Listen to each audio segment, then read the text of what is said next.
अस्सलाम वालेकुम वरहमतुल्लाहि वबरकातुहू। आज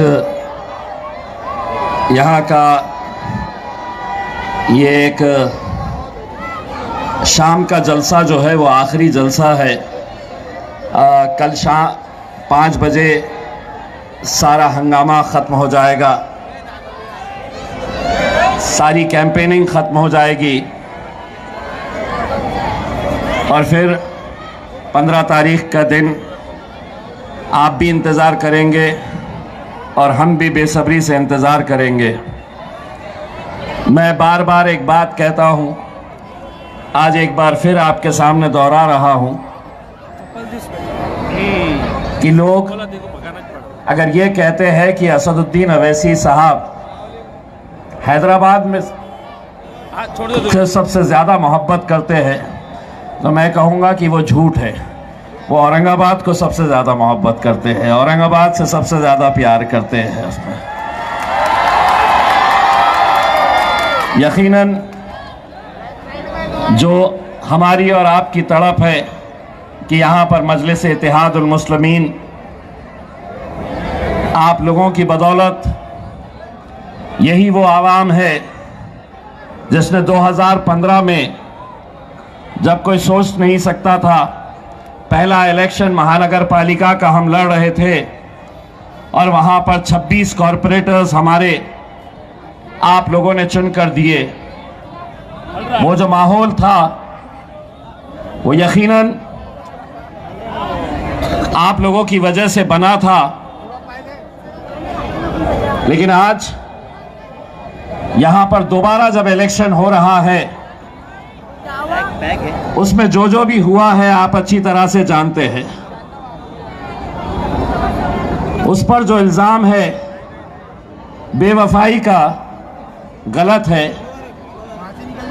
उस पर जो इल्ज़ाम है बेवफाई का गलत है। हज़ारों चाहने वाले थे, किस किस से वफा करता। यकीनन बहुत मुश्किलों के दौर से मैं ज़ाती तौर के ऊपर गुजरा हूँ। 2024 के अंदर हमने 2 नाकामियों का सामना देखे। 2 बार हमें नाकामयाबी मिली। मैं तीसरी मर्तबा हमारे नौजवानों को ख़ास तौर से एक मौका अल्लाह रब्बुल इज़्ज़त हमें देगा कि जहां पर 16 तारीख के दिन इंशाअल्लाह दोबारा इन सड़कों के ऊपर हम जश्न मनाएंगे।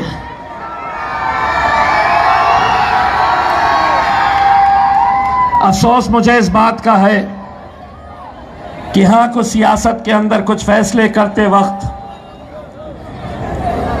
बड़े मुश्किल के फैसले होते हैं। एक अनार 100 बीमार वाला आपने तो सुना होगा। एक का फैसला करना है और 50-50 लोग मांगने वाले। लेकिन अल्हम्दुलिल्लाह जब मैं मजलिस के हमारे ये साथियों को देखता हूँ, चाहे मेरे भाई नासिर सिद्दीकी साहब हो, शेख अहमद साहब हो, रफीक चीता हो, और भी बहुत सारे लोग नाराज थे, लेकिन वो मजलिस के कट्टर चाहने वालों में से है। मुझे हैरानी उन लोगों की होती है, मुझे अफसोस उन लोगों का होता है जो एक रात पहले तक मजलिस का झंडा पकड़े हुए, मजलिस का मफलर डाले हुए, मजलिस की टोपी पहने हुए, महज एक टिकट और तुम वो मफलर उठाकर फेंक देते हो।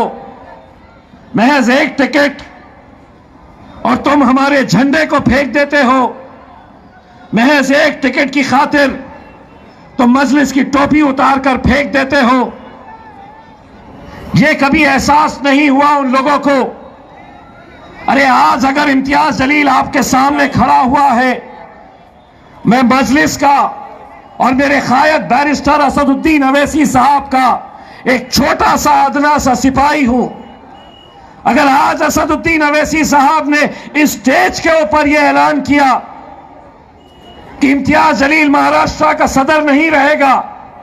अगर आज उन्होंने ये ऐलान किया कि इम्तियाज जलील अब कोई इलेक्शन हम नहीं लड़ाएंगे, तो 1 सेकंड के अंदर मेरा जवाब रहेगा कि मेरे कायद का फैसला है, मैं उसके ऊपर लब्बैक कहता हूं।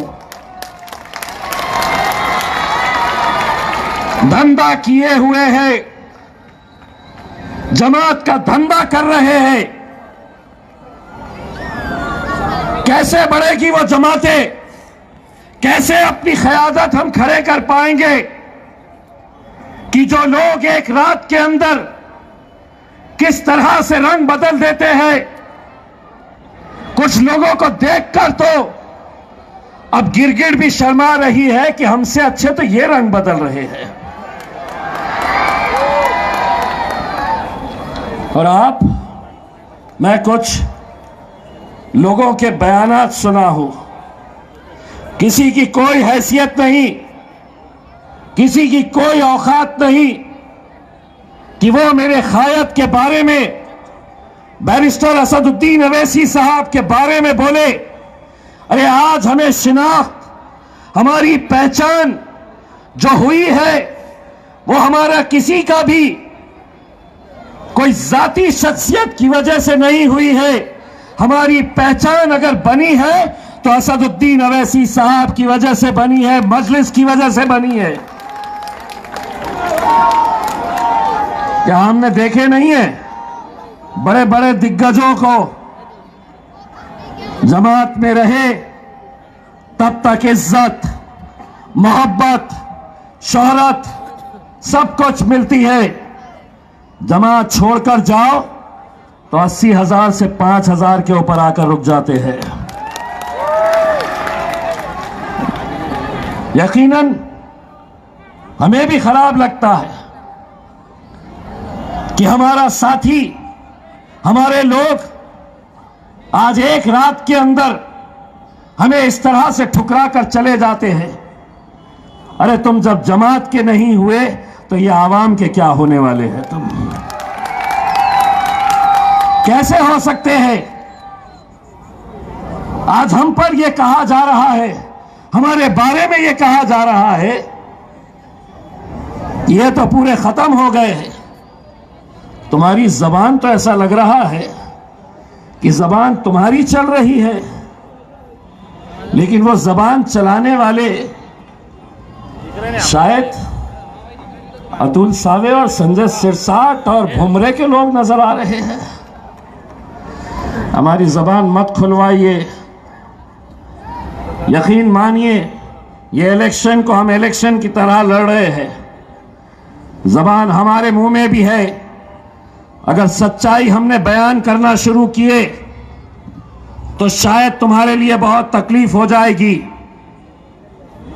और यही क्या, मैं तो जैसा आपको कहता हूं, कल के जलसे में भी कहा था, मिसरवाड़ी में भी अभी बोल कर आया हूं, एक बार फिर से चंपा चौक के ऊपर वो बात दोहरा रहा हूं। सुल्तान सलाउद्दीन अय्यूबी ने क्या कहा था? सुल्तान सलाउद्दीन अय्यूबी ने यह कहा था कि मैं हजारों दुश्मनों से अकेला लड़ सकता हूं, अपनी सफों में मौजूद गद्दारों से नहीं लड़ सकता हूं मैं।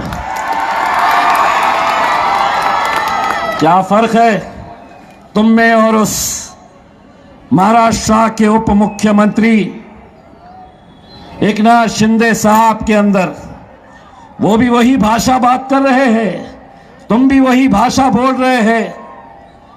कल एकनाथ शिंदे साहब ने कहा MIM का यहां से सुपड़ा साफ करना है, MIM का सुपड़ा साफ कर दो। एकनाथ राव मेरा चैलेंज स्वीकारते हैं? मेरा चैलेंज कर रहा हूं मैं। ये आवाम जो है इस शहर की, ये कट्टर मजलिसी है।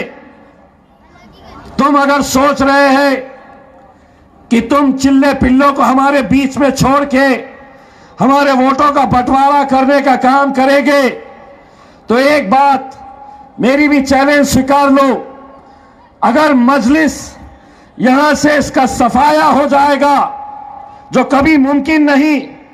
तो 16 तारीख के दिन इम्तियाज जलील अपनी दाढ़ी कटवा देगा। और अगर नहीं हुआ एकनाथ राव, तो उस तरह तुम भी चलाने के लिए तैयार है क्या? कल उनकी सभा में हमारा एक पतंग चला गया, आपने देखा है वीडियो। एक पतंग कटकर उनकी सभा में चला गया, पब्लिक ने चिल्लाना शुरू कर दी। उन्होंने पूछा, पतंग कुणाची निशानी आहे का? तो लोगों ने कहा, वो जलील जी।